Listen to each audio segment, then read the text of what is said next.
Hi guys, मैं Govind Kumar Prajapati. My YouTube channel legal study ज्ञान में आपका स्वागत है। आइए हम देखते हैं लोकसभा और राज्यसभा में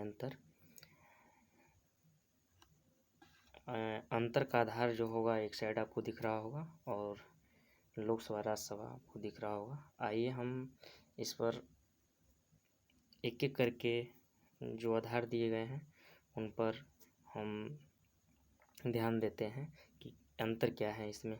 तो पहले तो हम देखते हैं लोकसभा। यह जो लोकसभा है, ये जो प्रथम सत्र था लोकसभा का या राज्यसभा का, दोनों का डेट एक ही था, 13 मई 1952, और राज्यसभा का भी डेट वही था, 13 मई 1952।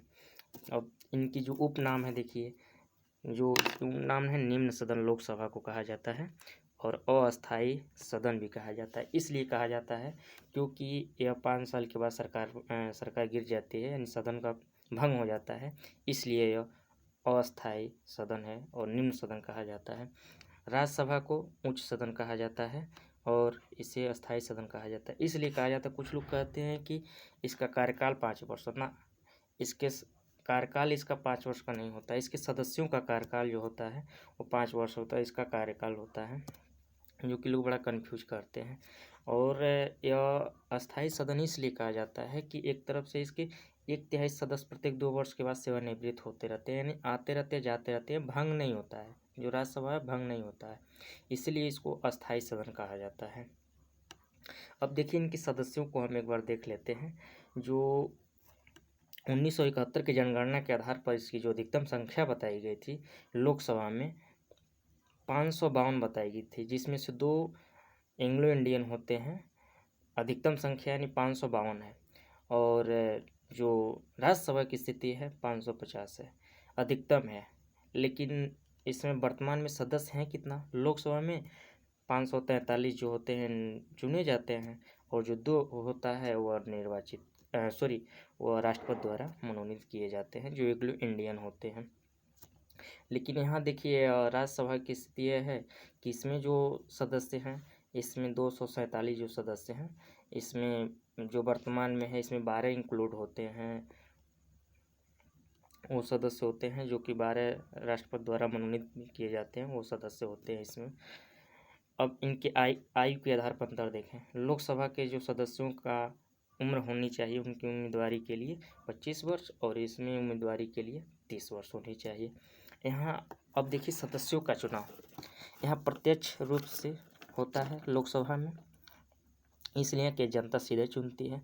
यहाँ अप्रत्यक्ष रूप से होता है, जैसे कि मान लीजिए किसी राज्य का राज्यसभा का चुनाव है, उस स्थिति में वहाँ जो एमएलए द्वारा, जनता के द्वारा जो एमएलए चुने जाते हैं, वह जा कर के उनको चुनते हैं, जो गुप्त मतदान के द्वारा चुना जाता है। इसलिए कहा जाता है जनता द्वारा सीधे नहीं चुने जाते हैं, इसलिए कहा जाता है कि अप्रत्यक्ष रूप से मतदान होता है, इसलिए इसको अप्रत्यक्ष रूप से मतदान किया जाता है। इस कारण इसको राज्यसभा में अप्रत्यक्ष चुनाव होता है। अब देखते हैं शपथ इनको दिलाता है राष्ट्रपति, लोकसभा के सदस्यों को, राज्यसभा के सदस्यों को। आप एक चीज़ ध्यान दीजिएगा, यहाँ जो सब ये तो शपथ तो दिलाते हैं राष्ट्रपति, लेकिन यह अपना त्यागपत्र किनको देते हैं? यह जो त्यागपत्र देते हैं, त्यागपत्र यह देते हैं अध्यक्ष को, इनको देते हैं अध्यक्ष को, और यह जो त्यागपत्र देते हैं सभापति को देते हैं। इनको शपथ तो दिलाता है राष्ट्रपति, लेकिन ये त्यागपत्र किसको देते हैं? लोकसभा में अध्यक्ष को दिया जाता है, राज्यसभा में सभापति को दिया जाता है। चलिए अब आगे देखते हैं सदन का प्रमुख। इसमें जो होता है अध्यक्ष होता है, जिसको स्पीकर भी कहते हैं, और इसमें सभापति होता है। इसमें एक चीज़ बेसिक अंतर यह है कि जो अध्यक्ष होता है यह लोकसभा के अंतर्गत ही चुन के, लोकसभा के लोग ही इनको चुनते हैं अध्यक्ष को, लेकिन जो सभापति होता है यह सदन का जो यह सदस्य नहीं होता है, यानी कि एक तरह से कह लीजिए बाहरी व्यक्ति होते हैं, उपराष्ट्रपति, जो कि सदन के राज्यसभा के सदस्य नहीं होते हैं, लेकिन उसके सभापति होते हैं। एक चीज़ और अब देखिए, जो लोकसभा अध्यक्ष का कार्यकाल है 5 वर्ष है, उपाध्यक्ष का भी कार्यकाल 5 वर्ष है, यहाँ सभापति का भी कार्यकाल 5 वर्ष है। लेकिन एक चीज़ जानने वाली बहुत महत्वपूर्ण जरूरी है, जो कि बहुत लोग गलती करके आते हैं, उपसभापति का जो होता है कार्यकाल 6 वर्ष होता है।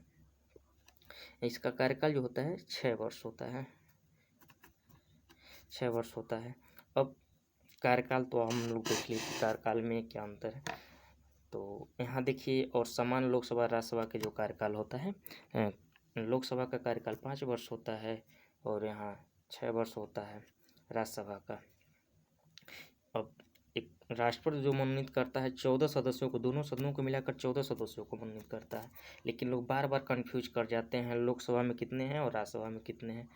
तो एक चीज़ ध्यान दीजिएगा, यानी जो बड़ा है यानी लोक सदन की जो बात की जाती है, सॉरी, जो निम्न सदन है उसमें कम, यानी निम्न मतलब कम समझ लीजिए, निम्न तो वहाँ समझ लीजिए कि 2 सदस्य, और उच्च है तो उसमें हाई मान लीजिए तो वहाँ 12 सदस्य, जो कि साहित्य से, कला से, कला से और सामाजिक कार्य से आते हैं। जैसे इस समय सचिन तेंदुलकर को बनाया गया है राज्यसभा का सदस्य, जो इस खेल के क्षेत्र से आते हैं। थैंक यू गाइस, आप सबको वीडियो पसंद आया होगा। अगर आप पसंद आया होगा तो आप लाइक, शेयर और सब्सक्राइब करना न भूलें और हमारा मनोबल बढ़ाते रहें। बहुत बहुत धन्यवाद।